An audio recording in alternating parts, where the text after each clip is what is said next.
I tried to rise above you. I was ashamed of you. I despised you as the place of my nativity.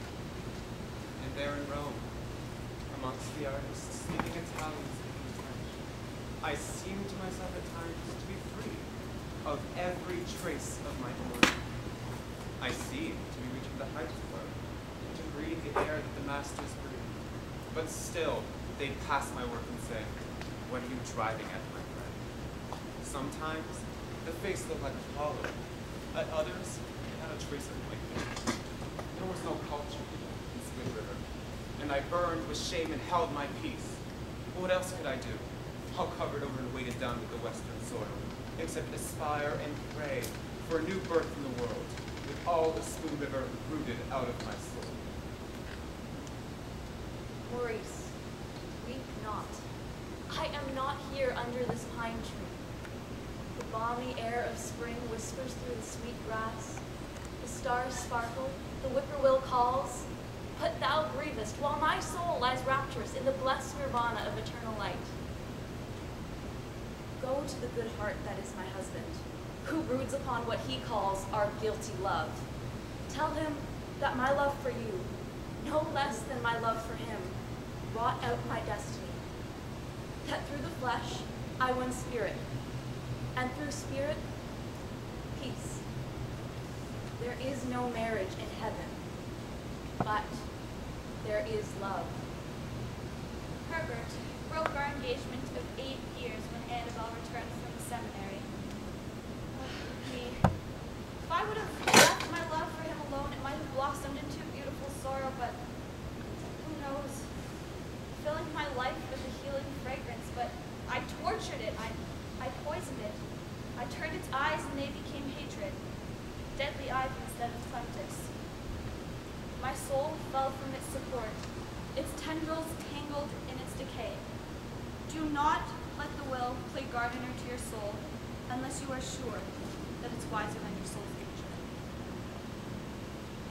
Ye young debaters of the doctrine of the soul's immortality, I who lie here is the village atheist, talkative, contentious, versed in the arguments of the infidels.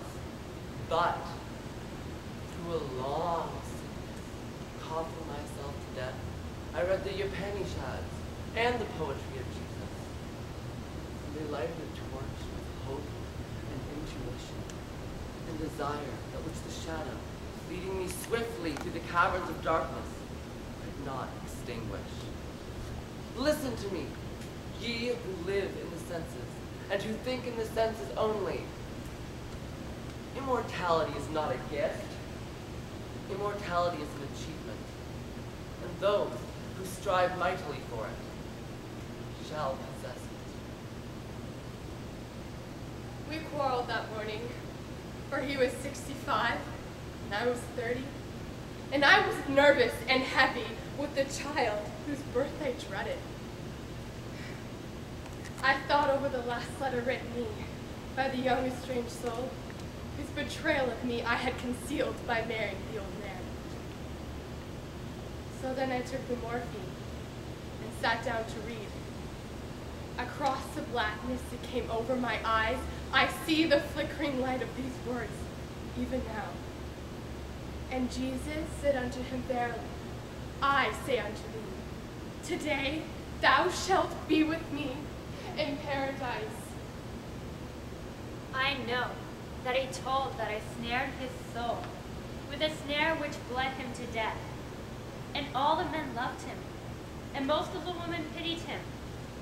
But suppose you are a lady with delicate taste, and loathe the smell of whiskey and onions, and the rhythm of Wordsworth's ode runs in your ears, while he goes about, from morning till night, repeating bits of that common thing.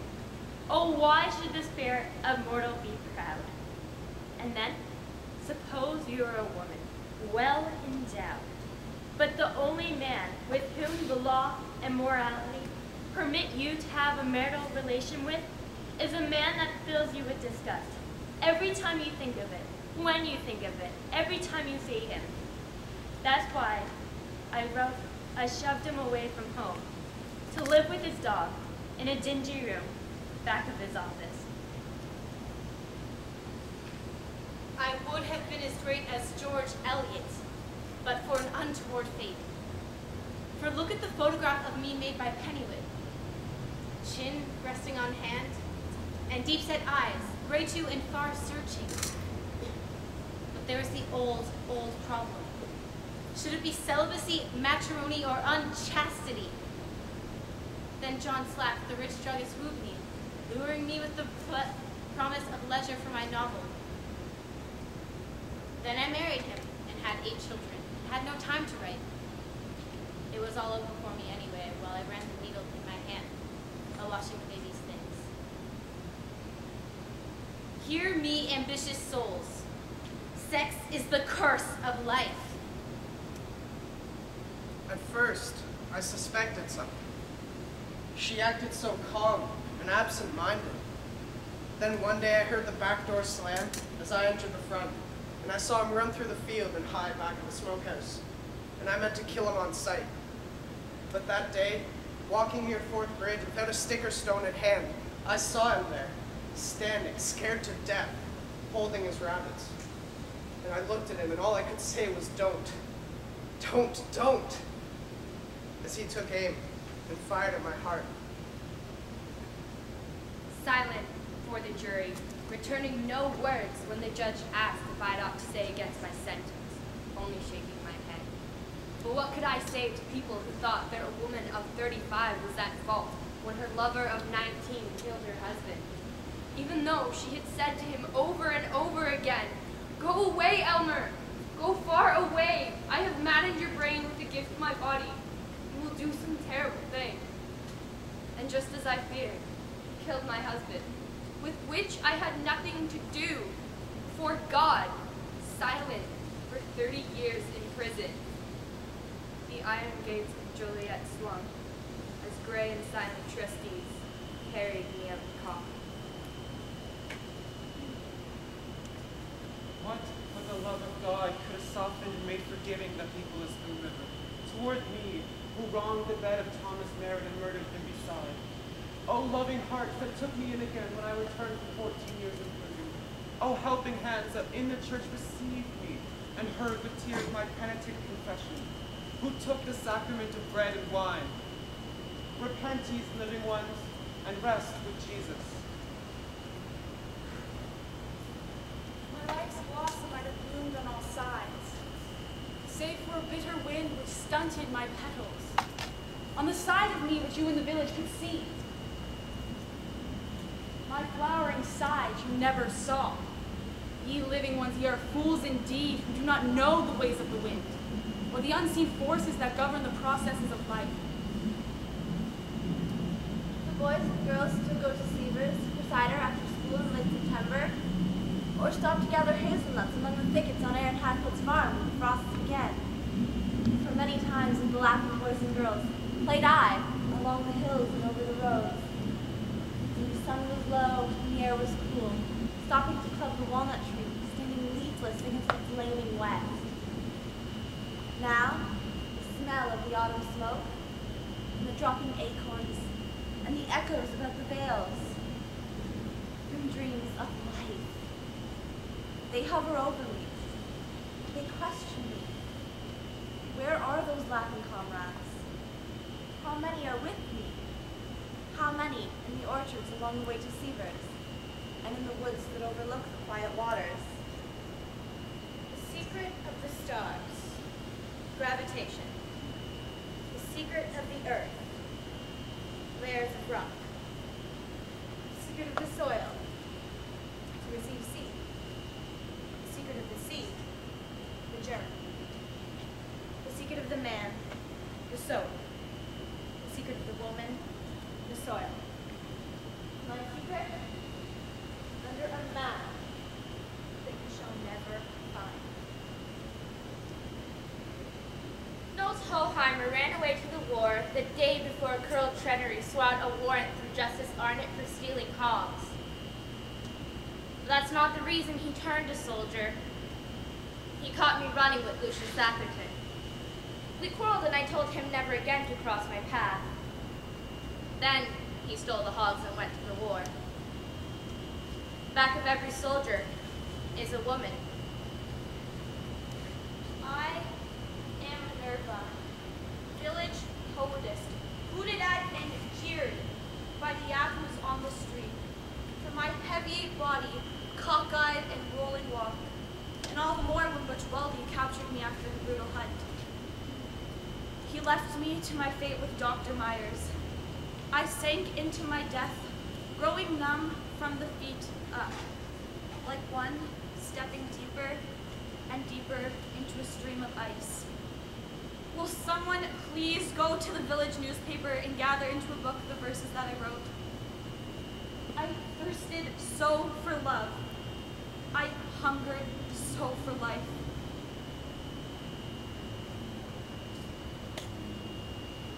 He protested all his life long, and the newspapers lied about him villainously. He was not at fault for Minerva's fall, but only tried to help her.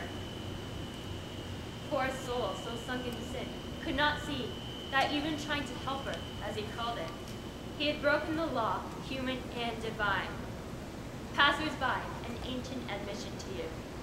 If your ways be the ways of pleasantness, and your paths of peace, love God and keep his commandments. Have you seen, walking through the village, a man with downcast eyes and haggard face? That man is my husband, who by secret cruelty never to be told robbed me of my youth and my beauty. Till at last, wrinkled and with yellow teeth, broken pride and shameful humility, I sank into the grave. But what think you gnaws at my husband's heart? The face of what I was. The face of what he made me. These are what drives him to the place where I lie. In death, therefore, I am avenged. Yes, here I lie, next to a stunted rose bush, in a forgotten place near the fence. The where the thickets from Seaver's Woods have grown over, growing sparsely. And you were a leader in New York. Heard of its society pages? The wife of a noted millionaire. Admired, beautiful, magnified perhaps, by the mirage of a distance. You have succeeded in life. I have failed. In the eyes of the world. You are alive. I am dead. Yet I know that I have vanquished your spirit. And I know, lying far from you, unheard of by your many friends, I am truly the unconquerable power over your life that robs it of complete triumph. Well, don't you see this was the way of it? We bought the farm with what he inherited, and his brothers and sisters accused him of poisoning his father's mind against the rest of them. And we never had any peace with our treasure. The murrain took the cattle, the crops failed, and lightning struck the granary. So we mortgaged the farm to keep going, and he grew silent and was worried all the time. And then some of the neighbors refused to speak to us, and I had nowhere to turn. As one may say at an earlier time in life, no matter, so-and-so is my friend, or I can shake this off with a little trip to Dickens. Well, then the dreadfulest smells infested the rooms. So I set fire to the beds, and the old witch house went up in a roar of flame, as I danced around the yard with waving arms, while he wept like a freezing snake. I was 16, and I had the most terrible dreams, and specks before my eyes, and nervous weakness, and I couldn't remember the books I read, like Frank Drummer, who memorized page after page, and my back was weak, and I worried, and I was embarrassed, and I stammered my lessons. When I stood up to recite, I'd forget everything that I'd studied. Well, I saw Dr. Reese's advertisement, and there I read everything in print, just as if he had known me and about the dreams which I couldn't help. So I knew I was marked for an early grave. I was worried until I had a cough, and then dreams stopped, and then I slept to sleep without dreams, here on the hill by the river. I was only 8 years old, and before I grew up and knew what it meant, I had no words for it, except that I was scared, and told my mother, and father got a pistol, and would have killed Charlie, who was a big boy, 15 years old, except for his mother. Nevertheless, the story clung to me. But the man who married me, a widower of 35, was a newcomer, and never heard of it, till 2 years after we were married. Then, he considered himself cheated, and the village agreed that I was not really a virgin. Well, he deserted me, and I died the following winter. I grew spiritually fat living off the souls of men. If I found a soul that was strong, I wounded its pride and devoured its strength. Thus, to make smooth my own, and to triumph over other souls, just to assert and prove my superior strength was with me the keen exhilaration of soul gymnastics. Devouring souls, I should have lived forever, but their undigested remains bred in me a deadly nephritis. With fear, restlessness, sinking spirits, hatred, suspicion, vision disturbed, I collapsed at last with a shriek. Remember the acorn. It does not devour other acorns. Reverend Wiley advised me not to divorce him for the sake of the children, and Judge Summers advised him the same. So he stuck to the end of the path. But 2 of the children thought he was right, and 2 of the children thought I was right. And the 2 who sided with me blamed him, and the 2 who sided with him blamed me, and all were torn with the guilt of judging and tortured in soul because they could not admire equally both him and me.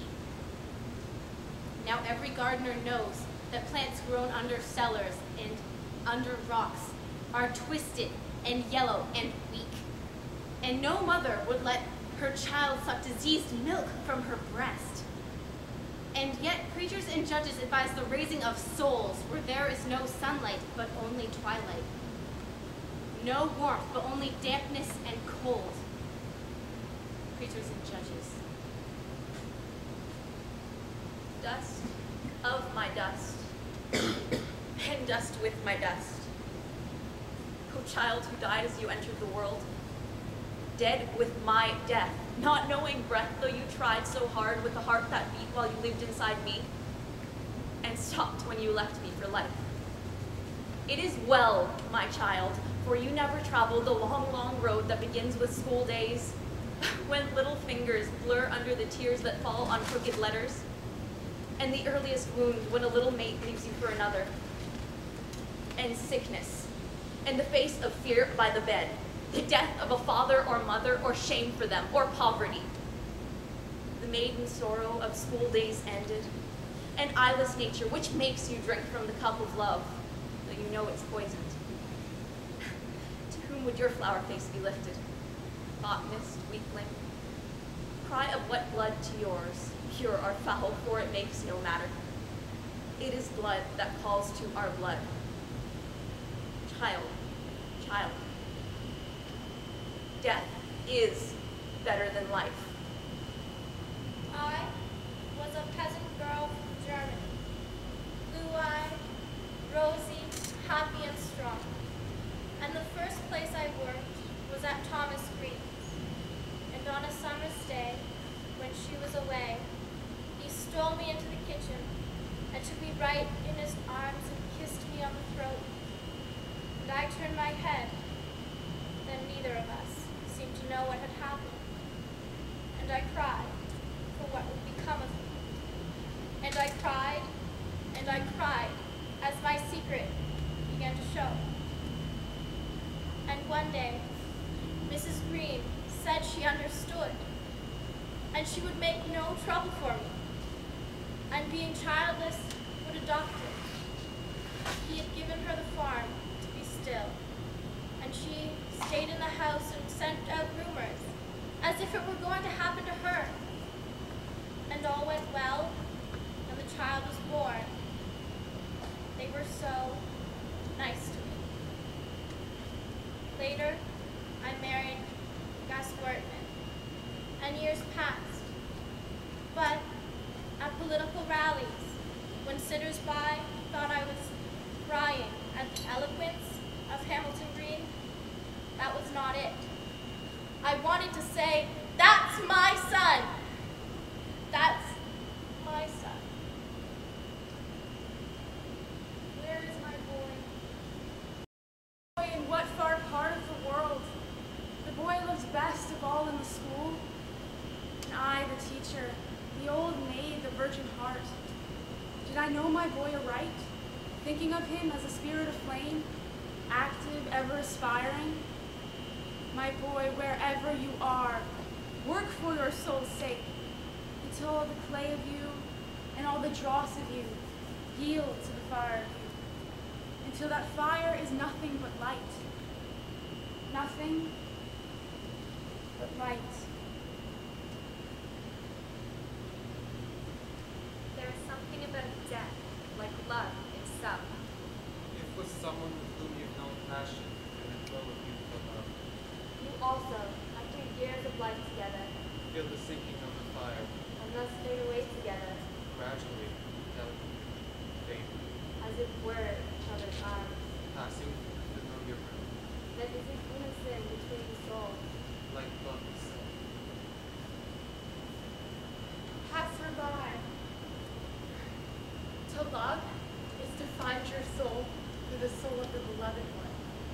When the beloved one withdraws itself from your soul, then you have lost your soul.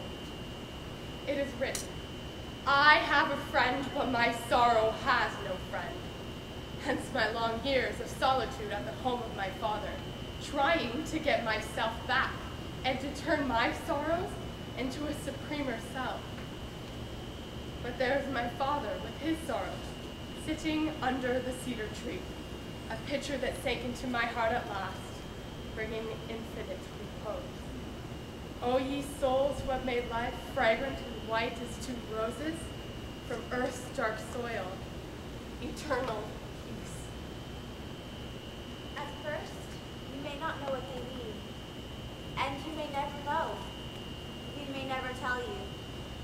Sudden flashes in your soul, like lambent lightning on snowy clouds. At midnight, when the moon is full, they come in solitude, or perhaps you sit with a friend, and all at once silence falls on speech, and his eyes, without a flicker, glow at you. You two have seen the secret together. He sees it in you, and you in him. And there you sit, thrilling lest the mystery stand before you and strike you dead. Be brave, all souls who have such visions, as your body's alive as mine is dead. You're catching a whiff of the ether, reserved for God himself. Almost the shell of a woman after the surgeon's knife, and almost a year to creep back into strength, till the dawn of our wedding decennial found me my seeming self again. We walked the forest together, by a path of soundless moss and turf, but I could not look into your eyes, and you could not look into my eyes, for such sorrow was ours. The beginning of gray in your hair, and I but a shell of myself. And what did we talk of? Sky and water, anything almost to hide our thoughts. And then your gift of wild roses set on the table to grace our dinner. Poor heart, how bravely you struggled to live and remember a forgotten rapture.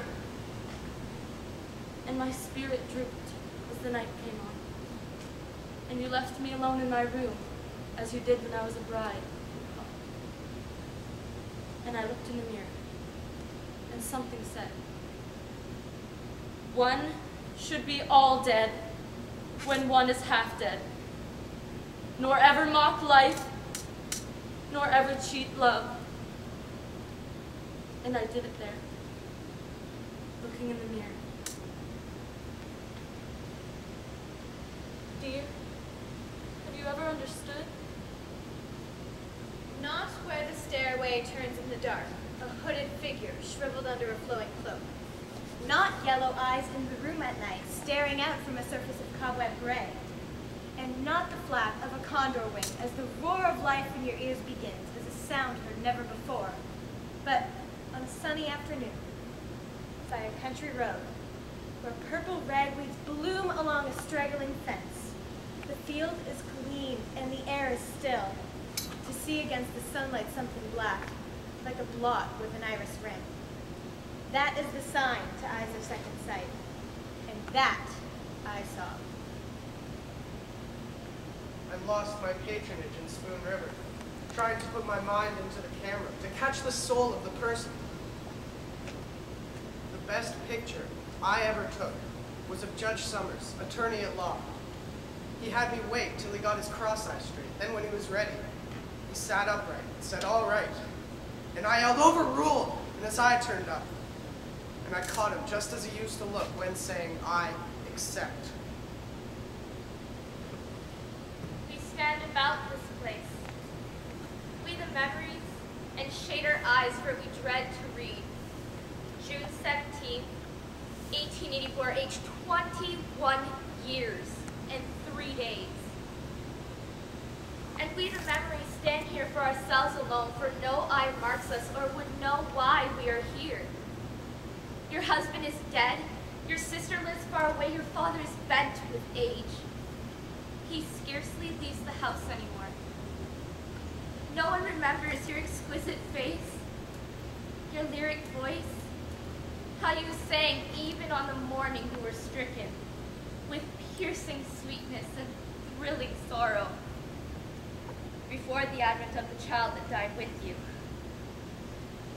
It is all forgotten save by us, the memories who are forgotten by the world.